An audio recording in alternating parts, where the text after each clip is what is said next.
Connaissons-nous notre histoire en Martinique?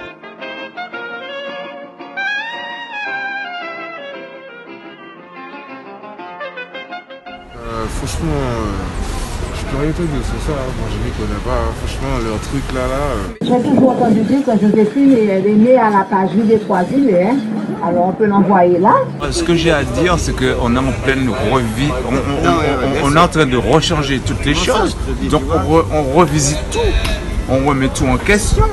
Donc c'est une époque très intéressante pour ça, sans plus. Moi, tu sais, moi je suis un vrai spécialiste, tu sais, moi je suis un gros connard. Donc tu sais. Ok. Ça fait combien d'années? Moi, je suis interpellé depuis 54 ans. Je suis interpellé sur ça depuis 54 ans. On va dire 45 ans depuis que j'ai. En 2020, en Martinique et dans le reste du monde, il existe encore une quantité considérable de symboles, statues, noms de rues ou édifices à la gloire de racistes, de colons et ou d'esclavagistes.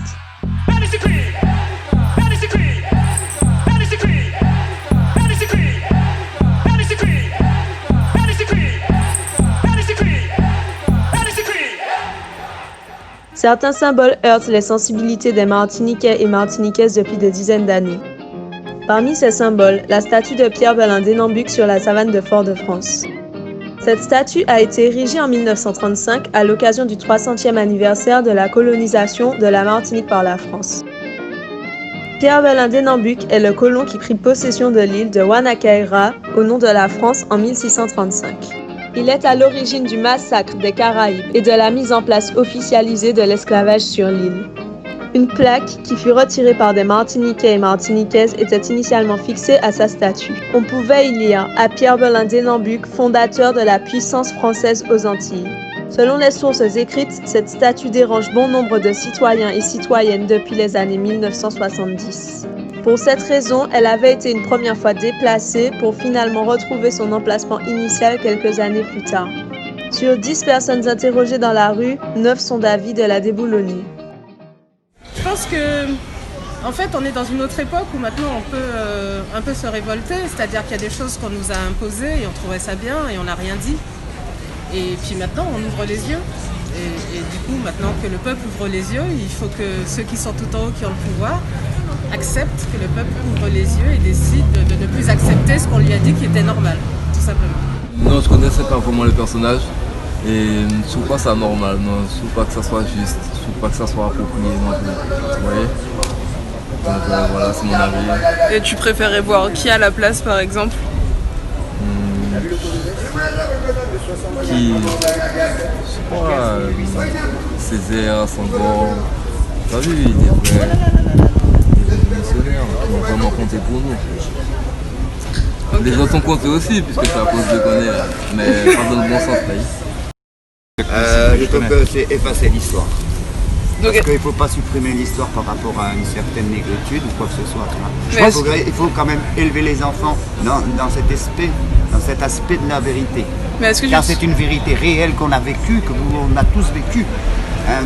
Moi en tant que blanc normal, en tant que nègre normal non plus, il n'y a pas d'anormalité, c'est l'histoire qui est là. Et si on ne tire pas le leçon de l'histoire, comment on va construire l'avenir? D'accord, et donc est-ce que tu trouverais ça normal qu'il y ait une statue d'Hitler dans l'espace public et que si on décide de l'enlever, ce serait effacer l'histoire?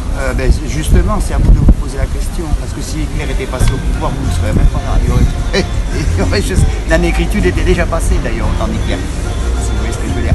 Ah bah non, pas trop du coup. Mais en 45, c'était pas en 1800. Ouais, mais qu'est-ce que ça change du coup? Donc du coup, c'est pas normal qu'il y ait une statue d'Hitler, mais c'est normal qu'il y ait une statue d'un génocidaire. Non, mais il y a des statues d'Hitler. Où ça? En Allemagne. Il y a des tableaux, il y a des statues, bien sûr. Dans l'espace public? Ah oui. Moi, je pense pas, non. Elles ont toutes. Il est pas sûr de lui. Non, non, non. C'est pas d'aujourd'hui que certaines places, certains lieux, certaines statues posent problème et questions. On m'a dit j'ai interpellé dans la rue, pourquoi je ne lève pas tel plat? Parce que je fais en fait tel plat moi, parce que ce sont mes conditions.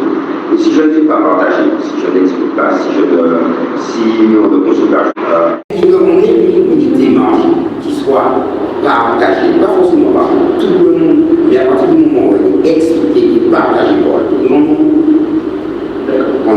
davantage de chances qu'elle soit portée, qu'elle diffuse, et qu'au final, on soit en capacité d'expliquer que les Martiniquais, la nouvelle des Martiniquais, c'est pourquoi la République, pourquoi je suis tout à fait bien, pourquoi la République, pourquoi la France.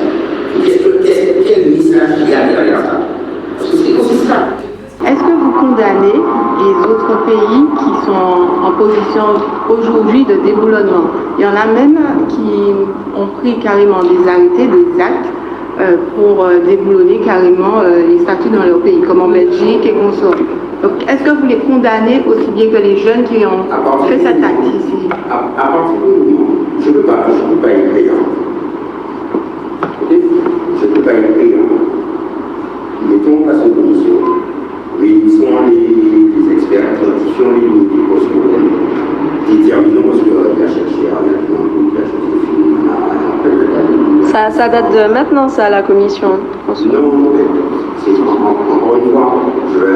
Mais est-ce que vous aviez déjà vraiment commencé à travailler dans ce sens? Je vais vous donner. Est-ce qu'on a déjà commencé à travailler dans ce sens? Oui, la rue de jeunesse, qui passe à côté de justice, ça s'appelait avant la rue Ernest Renan. Oui, ça s'appelait avant la rue Ernest Renan. Oui. Elle a été baptisée pour s'appeler la rue de jeunesse. En effet, cette voie du centre-ville de Fort-de-France, qui était autrefois nommée rue des Fossés, fut renommée au XXe siècle rue Ernest Renan, du nom d'un célèbre homme de lettres français, réputé pour ses idées racistes et colonialistes. On peut notamment lui attribuer les citations suivantes. La colonisation en grand est une nécessité politique tout à fait de premier ordre. La conquête d'un pays de race inférieure par une race supérieure n'a rien de choquant. La nature a fait une race d'ouvriers, c'est la race chinoise. Une race de travailleurs de la terre, c'est le nègre. Une race de maîtres et de soldats, c'est la race européenne. C'est dans la rue Ernest Renan que fut assassiné Christian Marajo sous les balles de la gendarmerie lors des soulèvements de décembre 1959. Par la suite, la rue fut renommée Moreau de Jeunesse, du nom d'Alexandre Moreau de Jeunesse, un officier militaire et haut fonctionnaire français du XVIIIe siècle. Il vécut en Martinique durant 7 ans. Il y épousa une créole martiniquaise, Rode Elisabeth Sophie Rouls de Gourcela, descendante de l'un des fidèles compagnons de Jacques Diel du Barquet, neveu de Belindé Nambuc, qui fut également gouverneur et propriétaire de l'île de la Martinique. Son parcours, les fonctions qu'il a exercées au profit successivement de la couronne, de l'Empire puis de la République française et les anecdotes relatées dans ses récits laissent peu de doute quant à l'idéologie qu'il servait. On notera notamment dans sa riche bibliographie des recherches historiques sur les affranchis ou gens de couleur libre des îles de la Martinique et de la Guadeloupe, ou réflexions sur l'influence menaçante qu'ils ont actuellement dans la destinée de ces colonies. À travers les 2 figures retenues pour porter cette rue, on constate que c'est une certaine vision de l'histoire et de ses acteurs que les décideurs du passé ont choisi de valoriser dans les artères du centre-ville de Fort-de-France. À titre d'exemple, Joseph Gallieni, général de division, maréchal de France, gouverneur de plusieurs colonies françaises, responsable de massacres dans ces mêmes colonies, notamment à Madagascar, est toujours fortement mis à l'honneur dans l'espace public français et en Martinique, où il est toujours détenteur d'une rue dans le centre-ville de Fort-de-France. Comme d'autres, cette rue a d'ailleurs fait l'objet de plusieurs actes de vandalisme au fil des années, notamment le 20 juin 2020, où l'on a pu observer la première action d'artivisme synchronisée entre Martinique, Guadeloupe et Réunion, où les rues Gallieni furent renommées symboliquement la rue Marronage, sommet Marronaz. Durant des décennies, nombre de ces symboles ont été dénoncés par le biais de manifestations, de pétitions et de dégradations, sans aucune ouverture de débat dans l'espace public, relégués par la presse au rang de faits divers, infos insolites, et les symboles étaient simplement laissés en l'état ou rénovés après chaque dégradation.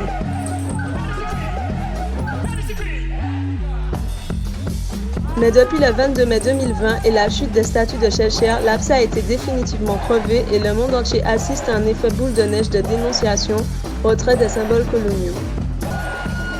Et vous, quel symbole aimeriez-vous voir dans l'espace public martiniquais?